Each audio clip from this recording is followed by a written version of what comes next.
Hello students, कैसे हैं आप सभी। उम्मीद करता हूँ कि आप लोगों की पढ़ाई बहुत अच्छी चल रही होगी और आप लोगों ने पिछले लेक्चर्स कंप्लीट कर लिए होंगे। पिछले लेक्चर जो हमारे 3.3 के थे, जिसमें मैंने आपको वर्ड प्रॉब्लम क्वेश्चंस कराया था। आई होप आप लोगों को कोई भी क्वेरी नहीं होगी, क्योंकि आप लोगों ने सारे क्वेश्चंस कर लिए होंगे। मैंने आपको एक दिन का गैप भी दिया था करने के लिए।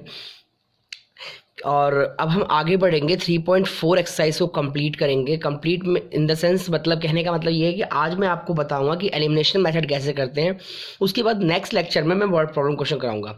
वैसे अगर आप चाहो बच्चों तो आप वर्ड प्रॉब्लम क्वेश्चंस को खुद भी कर सकते हो, क्योंकि ऑलमोस्ट क्वेश्चन सेम है, 3.3 के जैसे ही हैं। अगर आपने उसको इक्वेशंस बना लिया देन वेल एंड गुड। अगर कोई भी इक्वेशन में आपको प्रॉब्लम आती है तो आप मुझे बोल सकते हो सकता है मे बी आपको एक दो क्वेश्चंस थोड़ा सा उसमें अटपटे लगेंगे, अदरवाइज आप ऑलमोस्ट सारे क्वेश्चंस उसमें कर सकते हो। जैसे कि आपने आफ्ताब और जैकब वाला किया, वैसे ही एक एज वाला क्वेश्चन आपको उधर मिलेगा 3.4 में, न्यूमेरिकल में, मतलब वर्ड प्रॉब्लम में। और सेम उसी प्रकार से आपको एक क्वेश्चन मिलेगा, उसी के अंदर फ्रैक्शन वाला मिलेगा। इस तरह से आप वहाँ पे क्वेश्चन बहुत आसानी से कर सकते हैं। फिर भी आपको कोई प्रॉब्लम आती है तो मैं बता दूंगा आपको नेक्स्ट लेक्चर में। आज हम पढ़ेंगे एलिमिनेशन मेथड। क्या पढ़ने वाले हैं बच्चों? Elimination method. क्वेश्चन को ध्यान से देखना। यहाँ क्वेश्चन ने एक बात बोली है कि आप इसको बच्चों एलिमिनेशन से भी करो और इसको सब्स्टिट्यूशन मेथड से भी करो। और अब मैं जानता हूं कि ये मेथड तो आपको बहुत अच्छे से आ चुका है और इस मेथड के तो आप चैंपियन बन चुके हो। मुझे क्या बताना है, आज आपको नया मेथड सिखाना है, विच इज़ एलिमिनेशन मेथड। क्योंकि सब्स्टिट्यूशन मेथड में तो आपने झंडे गाड़ लिए, आपको बहुत अच्छे से आता है और आप इस क्वेश्चन को कर सकते हो। बट एलिमिनेशन मेथड में अभी आपको कुछ भी नहीं पता, तो सबसे पहले मैं आपको एलिमिनेशन मेथड से इंट्रोड्यूस कराऊंगा। उसके बाद आप क्वेश्चंस को आराम से कर सकते हैं। मेरी बात देखिएगा ध्यान से। एलिमिनेशन मेथड में क्या होता है बच्चों, जैसे आपके पास यहाँ पे लिखा हुआ है x plus y is equal to में इक्वेशन नंबर फर्स्ट ये है, और सेकंड इक्वेशन है 2x minus 3y equal to में 4, इक्वेशन नंबर सेकंड। हमारा यहाँ पर मोटिव ये होता है बच्चों कि या तो आप किसी भी एक x वाली पार्टी को इक्वल कर लो या फिर किसी एक y वाली पार्टी को इक्वल कर लो। मतलब साइन एक जैसे होने चाहिए। यहाँ प्लस है और यहाँ माइनस है, तो अभी हम इसको कुछ नहीं करने वाले। लेकिन मेरी बात ध्यान देना, यहाँ पर 2x है और यहाँ पे कुछ भी नहीं है ना, यहाँ पे खाली 1 है। ये दोनों इक्वल तो नहीं है, लेकिन बच्चों अगर मैं इस इक्वेशन नंबर फर्स्ट में 2 से मल्टीप्लाई कर दूँ, 2 से मल्टीप्लाई करूँ, जैसे इसे 2 से मल्टीप्लाई करूँगा तो ये क्या बन जाएगा, ये बन जाएगा 2x प्लस ये बन जाएगा 2y प्लस इक्वल टू ये हो जाएगा 10। देखिए सबसे मल्टीप्लाई होगा। जब हम मल्टीप्लाई करेंगे बच्चों इसको 2 से, तो ये इससे भी होगा, इससे भी होगा, इससे भी होगा।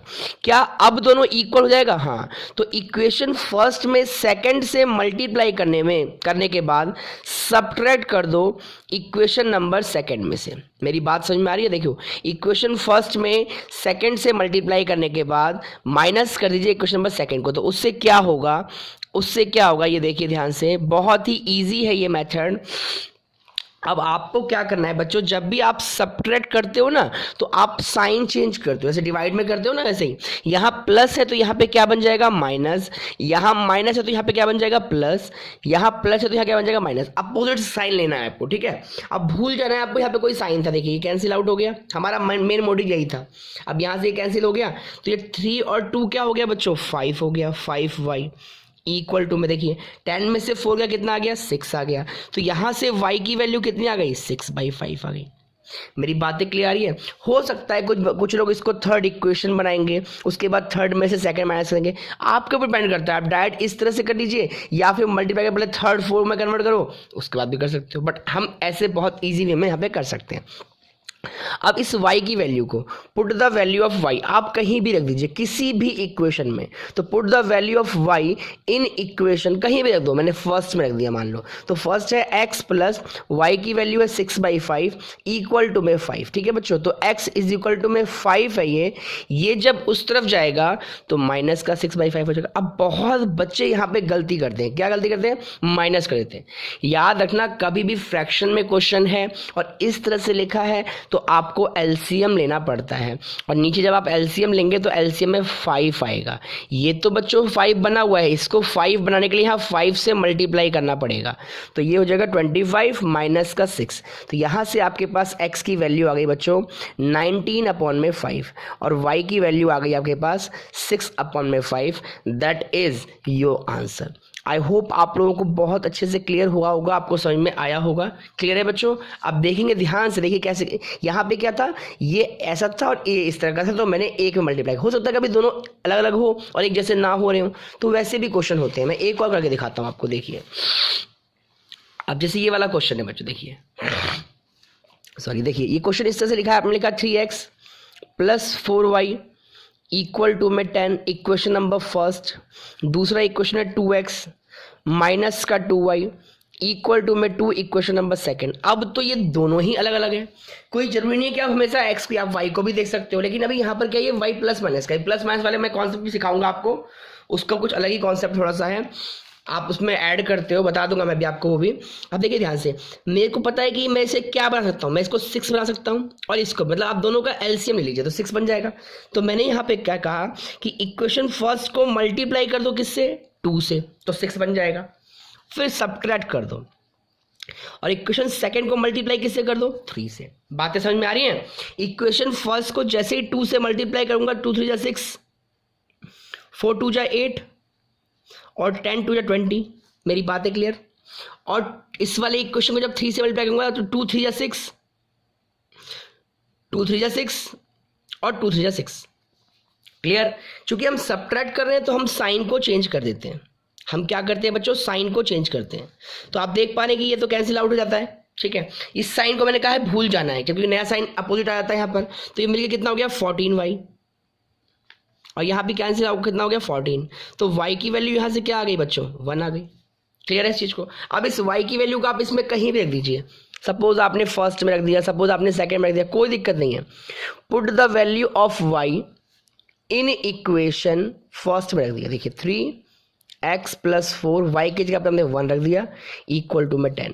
तो 3x + 4 इक्वल टू में 10, तो 3x = में 10, दिस विल बी इधर। तो आप देखेंगे ध्यान से, 3x = में 6, तो x = में 6/3, दैट मीन्स 2। तो आप बोल सकते हैं यहाँ से कि x की वैल्यू 2 है और y की वैल्यू 1 है, दैट इज माई आंसर। अब मेरी बात एक बार ध्यान से सुनना, एक चीज मैंने यहाँ पर बहुत ही जल्दी से डायरेक्टली वे में कर दिया। आप क्या कर सकते हो बच्चों, आप इसको यहाँ लिखोगे ऐसे 2 से मल्टीप्लाई करने पर, ये बात ना लिखकर यहाँ पर एंड डालकर आप इसको इक्वेशन नंबर 3 बना सकते हो, इसको इक्वेशन नंबर 4 बना सकते हो। उसके बाद बोल सकते हो कि इक्वेशन 3 में से 4 क्या करने पर, माइनस करने पर, फिर भी यही बात है। और ये मैंने डायरेक्टली कर दिया यहाँ पर, है ना। तो आपके ऊपर डिपेंड करता है, आप कैसे भी कर सकते हो। तो मेरे हिसाब से बच्चों ये जो क्वेश्चंस मैं आपको दे रहा हूँ आपकी एनसीईआरटी के, ये क्वेश्चंस आप कर सकते हो। देखिए ध्यान से, आराम से कर लोगे आप इन क्वेश्चनों को। आपको फ्रैक्शन वाले क्वेश्चन को भी कन्वर्ट करना आता है ना। पिछले लेक्चर में मैंने आपको सिखाया था कि आप नीचे एलसीएम ले लेंगे, इसको यहाँ करेंगे, इसको यहाँ, इस तरह से आप कर सकते हो। बहुत ही आसान है, आप ये सारे क्वेश्चंस करेंगे, ये सारे क्वेश्चंस करेंगे और बाकी आप कमेंट करके बताएंगे कि आपको समझ में आया या नहीं आया। अगर फिर भी आपको कोई क्वेरीज आती है तो मैं नेक्स्ट लेक्चर में आपको कंप्लीट करा दूंगा। वैसे नेक्स्ट लेक्चर में आपको मैं इसके वर्ड प्रॉब्लम क्वेश्चन कराऊंगा, लेकिन मेरे वर्ड प्रॉब्लम क्वेश्चन कराने से पहले बच्चों आप खुद कोशिश कर लेना, क्योंकि ऑलमोस्ट सारे क्वेश्चन क्या हैं 3.3 एक्सरसाइज के जैसे ही है। अगर एक आध क्वेश्चन उसमें थोड़े से होंगे जो आपको प्रॉब्लम क्रिएट करेंगे, लेकिन ऑलमोस्ट सारे क्वेश्चन सेम हैं। अगर आपने इक्वेशंस बना ली then you are able to solve this question, आप उस क्वेश्चन को बहुत अच्छे से सॉल्व कर पाओगे, है ना। तो थोड़ा सा मैं एक ये इक्वेशन की, इसकी इक्वेशन कैसे बनानी है एक बार सिखा देता हूँ आपको, हल्का सा एक बार और रिमाइंड करा देता हूँ, थोड़ा सा आप मैच कर लीजिएगा। देखिए अब यहाँ पर आपने एलसीएम लिया तो कितना आया, 6 आया। एलसीएम का फंडा होता है यहाँ पर। अब देखिए दोनों इक्वल नहीं है, तो यहाँ 3 से मल्टीप्लाई करना पड़ेगा ना, तो ये हो जाएगा 3x। यहाँ पर 2 से मल्टीप्लाई करना पड़ेगा तो ये हो जाएगा 4y। तो फाइनली बच्चों ये क्या हो गया, ये हो गया आपके पास 3x + 4y इक्वल टू में -6। अब आप इसको इक्वेशन नंबर फर्स्ट बोल देना, ठीक है बच्चों। Similarly x minus y by 3, तो इससे भी कंफ्यूज नहीं होना, नीचे 1 ले लेना, एलसीएम में आ गया यहाँ पर 3, इसको 3 से मल्टीप्लाई करेंगे तो क्या होगा 3x माइनस, ये तो ऑलरेडी बना हुआ है तो कुछ नहीं करना, जब ऑलरेडी नीचे है ही तो फिर ये क्या हो जाएगा 3x minus Y equal to में 9, this is equation number second. अब यहाँ से आप क्या करेंगे, सब्स्टिट्यूशन मेथड लगाएंगे तो एलिमिनेशन लगाएंगे तो ये ऑलरेडी इक्वल है, आपको कुछ नहीं करना है, इसमें डायरेक्टली माइनस कर देना है क्योंकि आपको कोई मल्टीप्लाई करने की इसमें आवश्यकता नहीं है। इतनी बातें क्लियर हैं, आपको स्पष्ट है, आई होप आपको समझ में आ रहा होगा।